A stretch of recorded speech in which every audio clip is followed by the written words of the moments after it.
Well, there's all kinds of waves in this world of ours.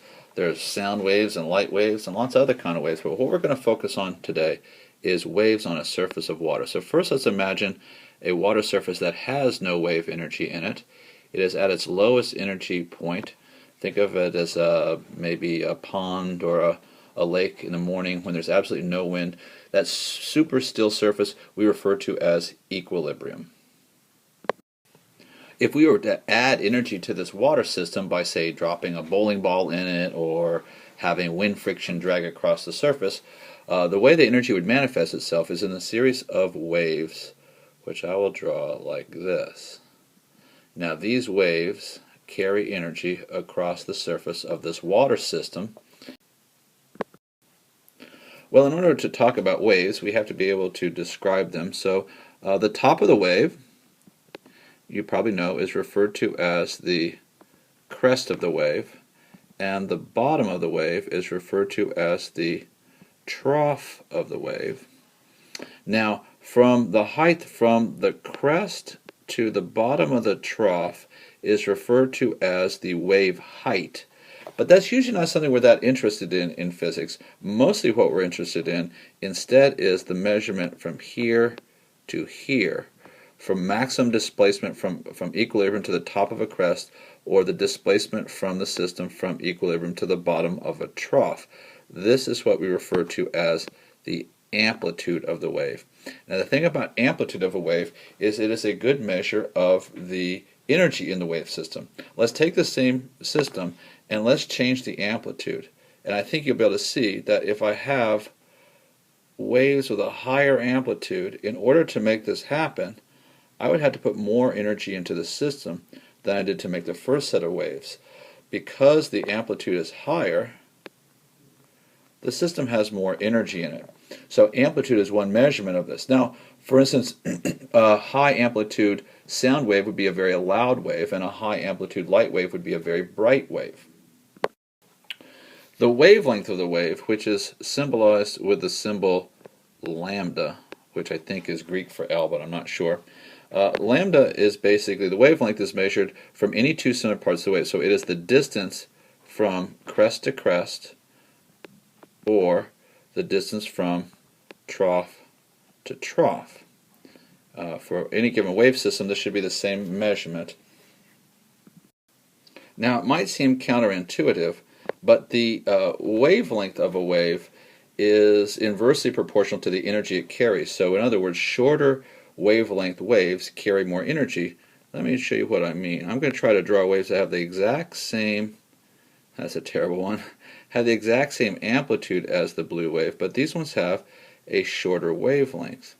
Now, if you think of each crest and each trough as basically representing a packet of energy, what we find is the green wave has more packets of energy because it has a smaller wavelength. So instead of carrying just, say, 2 packets of energy, as the blue wave did, in the same amount of space, this green wave carried 1, 2, 3, 4, 5 packets of energy. So in a sense, it carried almost twice as much energy, 2 packets of energy versus 5. And to help you understand this concept, imagine that you were trying to make these waves. To make the blue wave, you would have to shake the rope. Let's just say it was a rope. You'd have to shake the rope about this fast. To make the green one, you'd have to shake it proportionally faster. The faster you shake your hand that's holding the rope, the shorter the waves along that rope are going to be. So what we find is shorter wavelengths equal higher energy, and longer wavelengths equal lower energy. For light, what we find is that short wavelengths are associated with blue light and purple light, or X-ray and gamma ray, and long waves are associated with red light or infrared and radio waves. Frequency is another important measurement of a wave. It's essentially the inverse of wavelength. What frequency is to measure is literally how frequently do waves go by, how frequently does the system oscillate. The more frequently it does it, the higher the frequency. Now we will measure frequency in units called Hertz. 1 hertz means 1 cycle per second, 1 wave per second, and 10 hertz means 10 waves per second. So let's just see how this works. So here what we've got is a set of 5 waves. Remember, a wave is measured from crest to crest. So we have 1, 2, 3, 4. We have 5 waves here. This, I know it's hard to believe, is supposed to be a person standing on a piling as these waves go by. Now we're going to let these waves go by in a course of 1 second. So here they go, 1 Mississippi. Since 5 waves went by in 1 second, we'll say this wave had a frequency of 5 hertz. Well, let's try doing the blue wave now. First, let me get rid of the green wave entirely.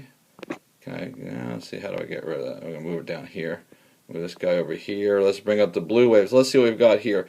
The blue waves, there is a total of 2 complete waves. Remember, we have 1 complete wave is from crest to crest. So we have 2 waves here. Now this one's going to go by in 1 Mississippi. Here we go, 1 Mississippi. So since 2 waves went by with a blue wave, we're going to say that was a 2 hertz wave. So again, with the energy, what that tells us is, since the shorter wavelength, the green wave, had a 5 hertz frequency, it carried 5 packets of energy past our guy in 1 second, whereas the blue wave only carried 2 packets of energy. So what you see then is high frequency means high energy, and low frequency means low energy. Now with light, blue waves are high frequency, and red waves are low frequency. I guess I got my colors kind of backwards here. With sound waves, high pitches are high frequency and low pitches are low frequency. So what we find then is wavelength and frequency are inverse of each other. So now let's consider the effect that velocity has on frequency. Remember, velocity is how fast something's moving. So let's have this wave, instead of moving at 1 second across the screen, it's going to take 2 seconds to go across the screen. So we're going to have a lower velocity. We're going to cut the velocity in half and see what effect this has on the frequency. So let's just try this here. So 1 Mississippi, 2 Mississippi. What we find is, what we had in this case was 2 waves,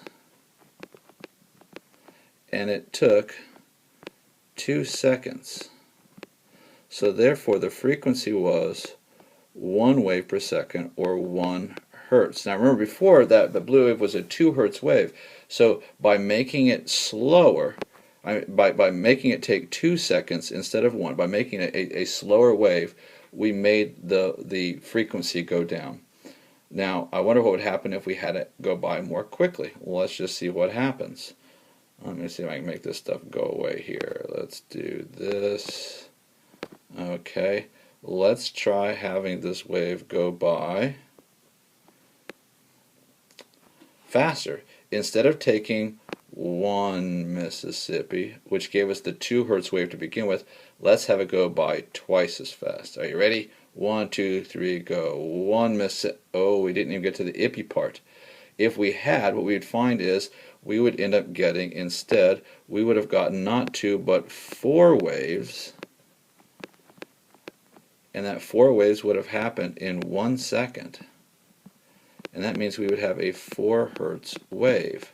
So the faster wave made for a higher frequency. So we see then as there's a distinct relationship between velocity and frequency. It's a direct relationship. Double the velocity, you will double the frequency. But remember, if the wavelength doubles, it actually makes for a lower frequency because the waves are longer. So what we see then is we can put them all together with the wave equation. And that leads us to the wave equation.